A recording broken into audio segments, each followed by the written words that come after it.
दर्शन नमस्ते सबैलाई। मलाई मैले अहिलेसम्म यस्तो बनाउनु त बनाउँदैन थिएँ, तर मनदेखि चित्त बुझेको छ कि योपालि योपल्ट र मैले अहिलेसम्म भोट पनि हालेको छुइनँ हाल्नु चाहिँ होइन।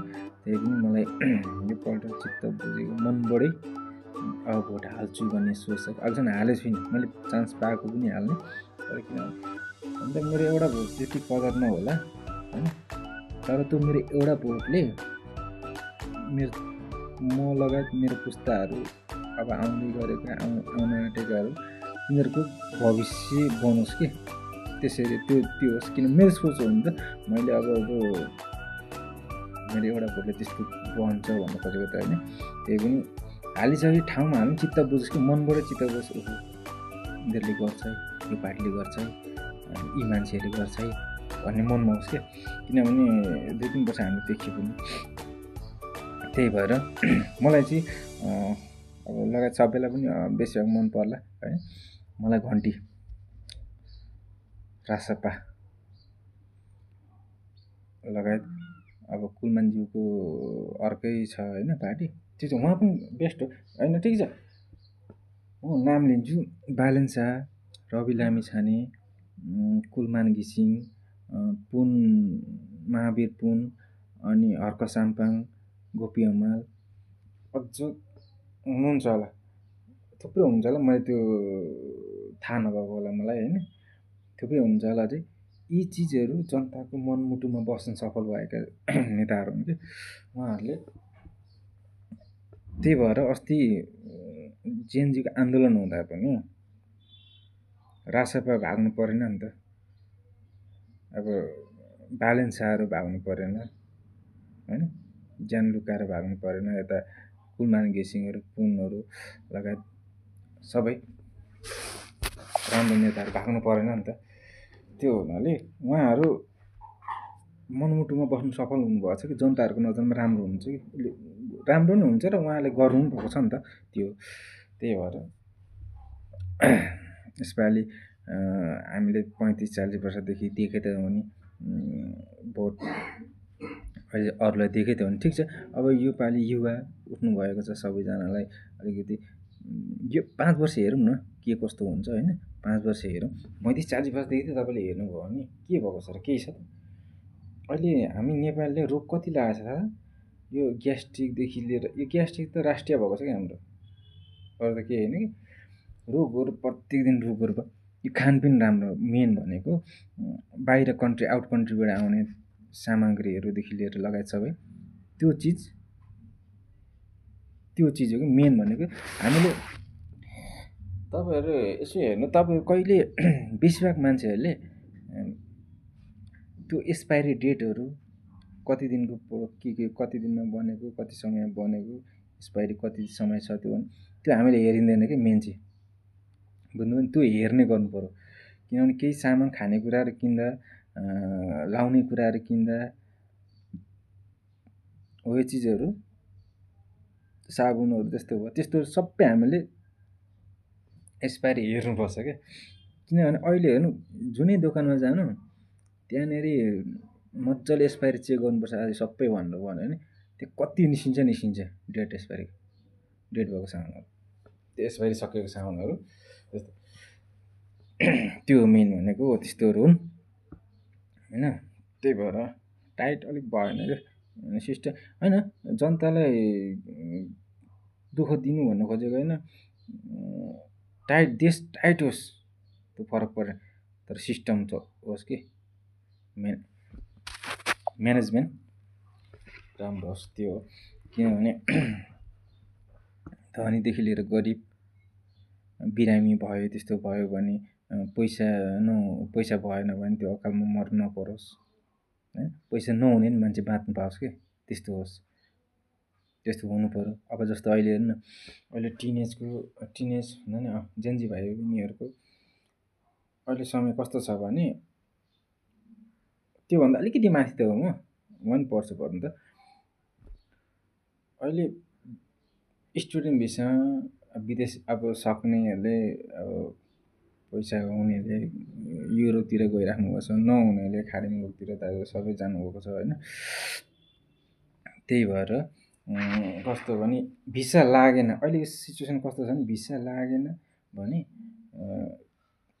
डिप्रेसन मान्छे अहिले त्यो समयमा पुगेको छ कि टेन्सन त्यसै भइहाल्छ, घरको प्रेसर, अब घर खर्चदेखि लिएर अहिले एउटा एउटा घरबाट लगभग एकजना मान्छे त बाहिर हुन्छ कि, किनभने त्यो एकजना मान्छेले त्यो 5जना मान्छे हेर्नु परेको छ घरमा, त्यसो छ नि त अहिले होइन। किनभने विदेश थिएन र विदेश जान पाएको थिएन, अहिले यहाँ विदेश जान नपाउँदा यहाँ प्याटप्याट मान्छेहरू मर्छन्, त्यस्तो हुन्छ यहाँ। अब आफ्नो देशमा गरौँ न त होइन, जानु कसैले रहर छैन होला। 1% कतिपयले बिग्रेर उहाँ सुध्रिन्छ होला, मैले भेटाएको पनि छु त्यस्तो, सुध्रिन्छ होला, उहाँ हुन्छ होला, यसो दुःख के हो भनेर बुझ्छ होला भनेर पठाएको हुन्छन्। त्यो 1% पर्छ, त्यो 1% पर्दैन जस्तो लाग्छ कि मलाई। तर अरू सबै बाध्यतै भएर, समस्यै भएर, त्यो करै भएर त्यो ठाउँमा पुगेको हो कि, नत्र कसैलाई रहर छैन त्यो अर्का देशमा गएर गुलामी गर्नु, कसैलाई रहर छैन। स्ट्यान्डर्ड अर्का देशमा गएर स्ट्यान्डर्ड तरिकाले काम गर्नु पायो भने पनि त्यो पनि मान्छेलाई आनन्द हुँदैन कि, बरु आफ्नो देशमा दल्लिएर काम गर्न पाऊँ, यिनीहरू गर्न पाऊँ, आफूले गरेको चिजहरू, उब्जाको बालीदेखि लिएर एउटा बिजनेस गरेदेखि लिएर सबै होस् न, गरिसकेपछि त्यसमा चित्त बुझोस् न। दुःख भनेको कस्तो भने दुःख जति पनि गर्न सक्छन् कि नेपालीहरूले। अब जुनै कन्ट्रीमा पनि नेपालीहरूले नेपाली भनिसकेपछि एउटा रेस्पेक्ट एउटा अलग्गै छ कि नेपालीहरूको होइन। नेपालीहरूले जहाँ भयो भने जे पनि गर्न सक्छ, त्यही भएर काम गर्नु रहँदैन नेपालीहरू। यी हुनु पर्यो कि दुःख यी गर्ने, यहाँबाट हामी आउट कन्ट्रीमा पठाउन सकौँ न, त्यो होस् न। छ त क्यापेसिटी नभएको होइन त, दुःख गर्छन् भने जस्तो पैसा आफूले भने जस्तो आफूले दुःख गरे अनुसार, मिहिनेत गरे अनुसार त्यो चिज भयो भने दुःख जसले पनि गर्छ कि है। त्यही भएर अब आउने दिन हुँदी अब अहिलेसम्म त्यस्तै भइगयो। अब कहाँदेखि रासपालाई सबैले भोट दिनु होला। एक्चुअली हेरौँ न, मैले अब मलाई त्यो मनपर्छ भनेर मैले त्यो भन्न खोजेको होइन। मैले चाहिँ एउटा त्यसमा चाहिँ त्यो रासपामा चाहिँ मैले अब आउने पुस्ता हाम्रै पनि भनौँ न फ्युचर देखिएको छ जस्तो लाग्छ कि मलाई देखेको छु। किनभने हुन्छ उहाँहरूबाट केही हुन्छ कि, किनभने उहाँहरू गर्नु नै हुन्छ, किनभने गर्ने मान्छे नै हो। हामीले 4-5 वर्ष अब 2-3 वर्ष त हामीले हेऱ्यौँ नि त, 2 वर्ष लगभग काम कस्तो गर्नुभयो के गर्नुभयो होइन। त्यही हो, म पनि झापाकै हो। दिने भनेको मैले पनि मलाई चित्त बुझेको कन्टिन्यू हो। त्यही भएर सबैलाई आग्रह गर्छु, झापावासीहरू सबैले लगायत सबैलाई भन्छु म, देशमा जति रासपाहरू छरिनु भएको छ, अनि कुलमान सरहरूकोदेखि लिएर महावीर पनि सबै, मैले अघि जुन नाम लिएको उहाँहरूलाई सबै जोगान। अझै मान्छेहरू हुनुहुन्छ होला, अझै बेटर मान्छेहरू उहाँ जस्तै हुनु त मैले चिन्नु नसकेको होला, मैले नाम नथाहा पाएको होला, त्यो हुनसक्छ होला होइन। सबैलाई साथ सपोर्ट दिउँ न, 5 वर्ष हेरौँ न। यत्रो वर्ष त हामीले हेऱ्यौँ भने 5 वर्ष हेरौँ न कस्तो हुन्छ, 5 वर्षमा कतिको परिवर्तन हुन्छ, के हुन्छ, कतिको सुविधा हुन्छ हेरौँ। हस्, यति भन्दै म मेरो 2 शब्द यहीँ टुङ्ग्याउँछु।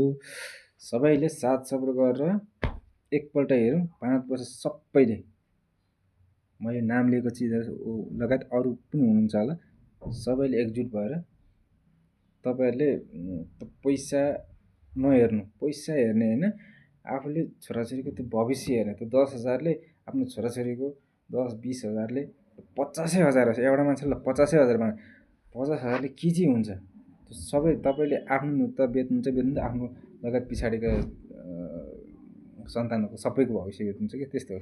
त्यही भएर पैसा भन्ने कुरा कमाइन्छ गरिन्छ, तर देश भन्ने कुरा पैसा कमाउनु त जाँदा पनि भयो नि त। पैसा भनेको त आउने जाने चिज हो कि त्यो चिज। त्यही भएर सबैले राम्रो मान्छेलाई दिउँ, होइन मैले तपाईँलाई राजसपालाई मात्रै दिनु भनेर तपाईँलाई भन्नु खोजेको। अब मैले नाम लिए जतिदेखि लिएर अरू पनि हुनुहुन्छ होला, उहाँहरू सबैलाई बेटर राम्रो मान्छे। अब हामी देखेकै छौँ नि, किनभने उहाँहरूको कामहरू देखेकै छौँ, उहाँहरूको एजेन्डाहरू देखेको छौँ, उहाँहरूले गर्नुभएका चिजहरू, उहाँहरूले अहिलेसम्म दिनुभएको त्यागहरू, उहाँहरूले गर्नुभएको चिजहरू सबै देखेका छौँ नि त हामी। ठिक छ, सबैले नयाँ चिजलाई, राम्रो चिजलाई दिनु होला भोट। अब आउने दिनहुँदी राम्रो हुन्छ जस्तो लाग्छ मलाई, किनभने माघ फागुन 81 गतेको चुनावमा त अलिकति सेफ भएर सबै सेफ हुनु होला। अलिकति मलाई किनभने कहाँ हो यसो अलिकति खटपट चाहिँ हुन्छ कि, किनभने केही न केही चाहिँ हुन्छ अलिकति जस्तो चाहिँ हुन्छ कि, अलिकति यो रिक्स चाहिँ हुन्छ जस्तो लाग्छ। ल हस् त सबैलाई हस्, नमस्ते। अब केही नराम्रो बोलेछु भने त्यसको लागि पनि क्षमा माग्छु। हस् त।